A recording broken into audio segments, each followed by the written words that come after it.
Hey everyone, this week we're going to go ahead and jump right into the making of this video. I've been super excited to share this with you guys. I've had this project planned out for quite a little while, and what we're going to get into here is a nice, really thick and rich cocoa butter lotion. Okay, so what you see here is our cocoa butter.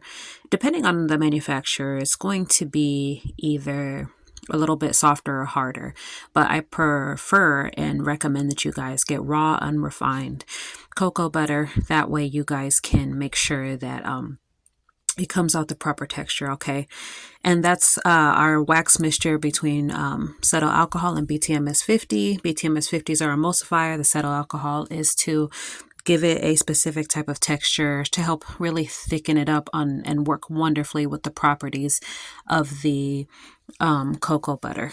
And so here in this phase, we are adding vegetable glycerin. You could add honey. Technically, vegetable glycerin is supposed to be like a more stable type of humectant. It's easier to work with. It's a little bit more natural. People tend to know what it is more. You could also use sodium lactate, just at a little bit different percentages, because different humectants need to be incorporated at different percentages to ensure their effectiveness and safetiness on skin. And so any water-soluble ingredients are going to be added into this phase. If you look at the recipe, it gives you an alternative to also add aloe if you want to give you even more humectant values and possibly to really help with any skin clarification and just the extra quenching value. You could also use different types of hydrosols and so on and so forth. Anything that you would add into the water phase here. And now that we've melted down our initial ingredients, we're going to go ahead and combine phases A and B here.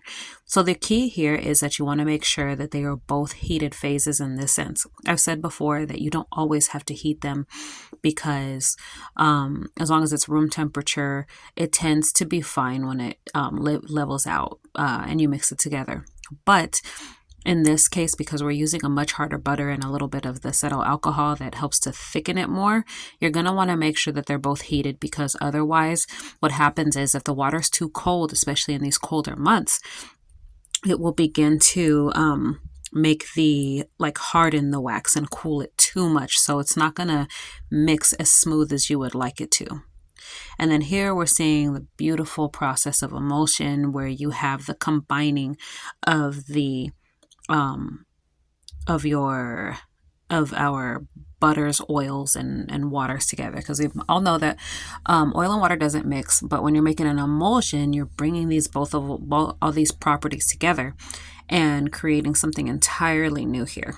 This is for a lot of people who say that they like to replace lotion with body butter or something anhydrous, thinking that it does the same thing. A lot of people just say that because we understand it as a moisturizer, but what a lot of people don't know is that they're not equivocal to each other, because emulsions have water in them. Water is going to penetrate deeply and actually hydrate the skin. Water is essential in skincare because you're really getting that hydration, and it's kind of like the difference between, drinking all like Gatorade your life, for those electrolytes, but not drinking any water. Electrolytes, coconut water, if you like more natural scents of that, are good, but sometimes you just got to get that water. And so this is giving you that benefit that does it. And I know it's kind of a weird analogy that I made there, but just in the sense that to try to get away from having water in your skincare routine. If you use an anhydrous butter, you just have to apply the water beforehand and then make sure you don't get the water in the jar, XYZ. With this, it's kind of an all-in-one taken care of for you. And with lotions, they have much more of a silky type of feel. A lot of people say that body butters are very oily, and that's true because of the fact that it is in nature all oils, and whether they're hard or liquid, it's just oil sitting on your skin, and it does absorb. It gives you that nice glowy look, but this allows you to have that deep level of penetration with hydration, and it gives you that coating of oils, and the emulsifier allows it to penetrate the skin deeply. And here, you guys, I snuck in really quick, was the Germall Plus. You have to make sure that your emulsion cools down a bit before adding it in, just because otherwise it takes away the properties that make the preservative effective.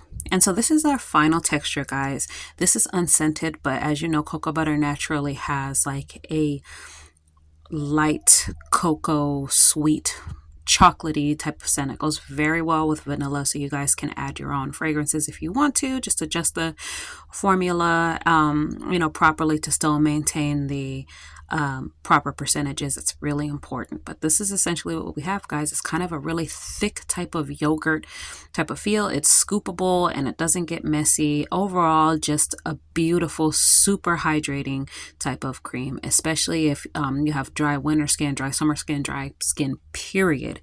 This is going to be your go-to.